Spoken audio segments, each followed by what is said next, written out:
ओम शांति। 23 नवंबर 2023 बाबा के महावाक्य। मीठे बच्चे, देह अभिमान है रुलाने वाला, देही अभिमानी बनो तो पुरुषार्थ ठीक होगा, दिल में सच्चाई रहेगी, बाप को पूरा फॉलो कर सकेंगे। प्रश्न, किसी भी परिस्थिति व आपदा में स्थिति निर्भय व एक रस कब रह सकती है? उत्तर, जब ड्रामा के ज्ञान में पूरा पूरा निश्चय हो। कोई भी आफत सामने आई तो कहेंगे यह ड्रामा में था, कल्प पहले भी इसे पार किया था, इसमें डरने की बात ही नहीं। परंतु बच्चों को महावीर बनना है, जो बाप के पूरे मददगार सपूत बच्चे हैं, बाप की दिल पर चढ़े हुए हैं। ऐसे बच्चे ही सदा स्थिर रहते, अवस्था एक रस रहती है। गीत ओ दूर के मुसाफिर। ओम शांति। जब विनाश का समय होता है तो कुछ बच तो जाते ही हैं। राम की सेना या रावण की सेना, दोनों से बचते जरूर हैं। तो रावण की सेना चिल्लाती है, एक तो हम साथ नहीं गए, और फिर पिछाड़ी में बहुत तकलीफ होती है, क्योंकि त्राही त्राही बहुत होती है। तुम बच्चों में भी अनन्य जो हैं, वही लायक होंगे विनाश देखने के, वही हिम्मत वाले होंगे। जैसे अंगद के लिए बतलाते हैं कि वह स्थिर रहा ना, विनाश सिवाय तुम बच्चों के और कोई देख ना सके। त्राही त्राही ऐसी होती है जैसे ऑपरेशन होने के समय कोई खड़े नहीं हो सकते हैं, यह तुम सामने देखते रहेंगे, हाहाकार होता रहेगा।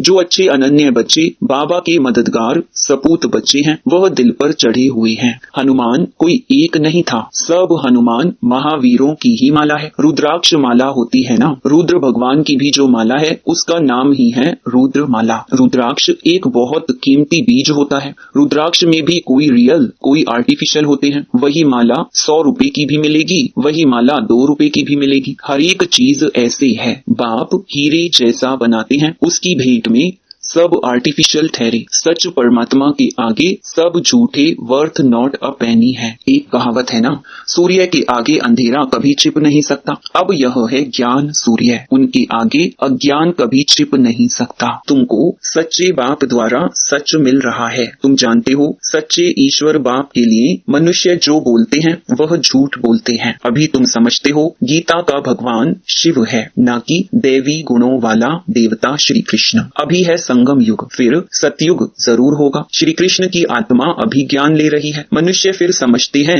ज्ञान दे रही है। कितना फर्क हो गया है। वह बाप वह बच्चा, बाप को एकदम गुम कर दिया है और बच्चे का नाम डाल दिया है। आगे चलकर आखिर सच निकल पड़ेगा। पहली मुख्य बात है ही इस पर सर्वव्यापी क्यों समझा है, क्योंकि गीता में श्री कृष्ण का नाम डाल दिया है। इन बातों को तुम जानते हो। श्री कृष्ण अथवा देवी देवताओं की जो आत्माएं हैं, उन्होंने 84 जन्म पूरे लिए हैं। गाया भी जाता है, आत्मा परमात्मा अलग रहे बहुकाल। हम ही सबसे पहले बिछुड़े हैं, बाकी सब आत्माएं तो बाबा के साथ वहां रहती हैं। इसका अर्थ कोई नहीं समझते। तुम्हारे में भी कोई बिरले हैं जो यथार्थ रीति समझा सकते हैं। देह अभिमान ही बहुत रुलाता है। देही अभिमानी ही ठीक पुरुषार्थ करेंगे तो धारणा भी अच्छी रीति हो सकती है। इसलिए कहा जाता है फॉलो फादर। एक्ट में भी फादर आते हैं। फादर तो दोनों हो जाते हैं। यह कौन सा फादर कहते हैं सो तुमको थोड़े ही पता पड़ता है, क्योंकि बाप दादा दोनों इस शरीर में है। एक जो एक्ट में आते हैं उसे फॉलो किया जाता है। बाप समझाते हैं बच्चे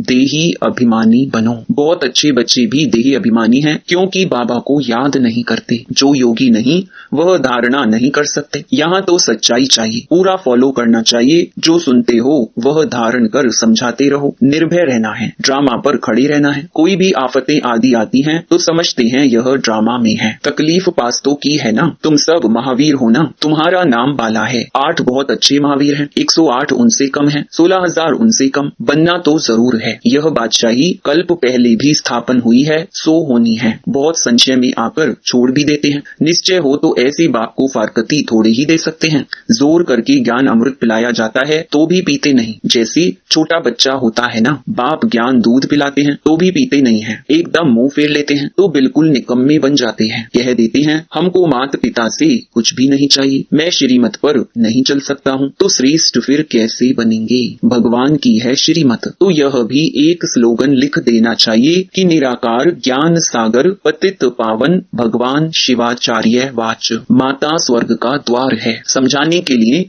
बुद्धि में पॉइंट्स आनी चाहिए। स्टूडेंट जरूर सब नंबरवार होंगे। ड्रामा में वही अपना अपना पार्ट बजा रहे हैं। दुख में हम उनको याद करते हैं, दूर देश में बाप रहते हैं, उनको हम आत्माएं याद करती हैं। दुख में सिमरन सब करें, सुख में एक भी नहीं करते हैं। अभी तो दुख की दुनिया है ना। यह समझाना बहुत सहज है। पहले पहले तो समझाना है कि बाप है स्वर्ग की स्थापना करने वाला, तो क्यों नहीं हमको स्वर्ग की बादशाही मिलनी चाहिए। यह भी जानते हैं सब तो वर्षा नहीं पाएंगे, सब स्वर्ग में आ जाएं तो फिर नर्क हो ही नहीं। वृद्धि कैसे हो, यह तो गाया हुआ है। भारत अविनाशी खंड अर्थात अविनाशी बाप का बर्थ प्लेस है। भारत ही स्वर्ग था। हम खुशी से बोलते हैं 5000 वर्ष पहले स्वर्ग था। बरोबर स्वर्ग के मालिकों के चित्र तो है ना।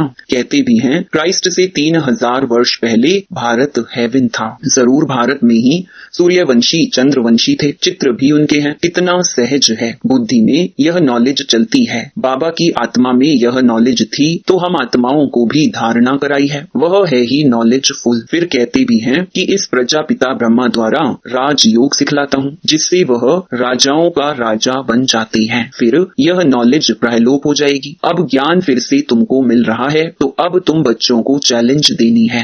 इसमें बड़ी अच्छी फर्स्ट क्लास बुद्धि चाहिए। बाबा अपने पास कभी भी ऊंची वस्तु नहीं रखते। कहेंगे इतने मकान आदि बनाए हैं, वह भी बच्चों के रहने के लिए बनाए हैं, नहीं तो बच्चे कहाँ कर रहेंगे। एक दिन तो सब मकान अपने हाथ आ जाएंगे। भगवान के दर पर भक्तों की भीड़ तो होनी ही है ना। उन्होंने तो बहुत भगवान बना दिए हैं। प्रैक्टिकल में तो यह है ना। तुम समझते हो कितनी भीड़ होगी। दुनिया में तो बहुत अंधश्रद्धा है।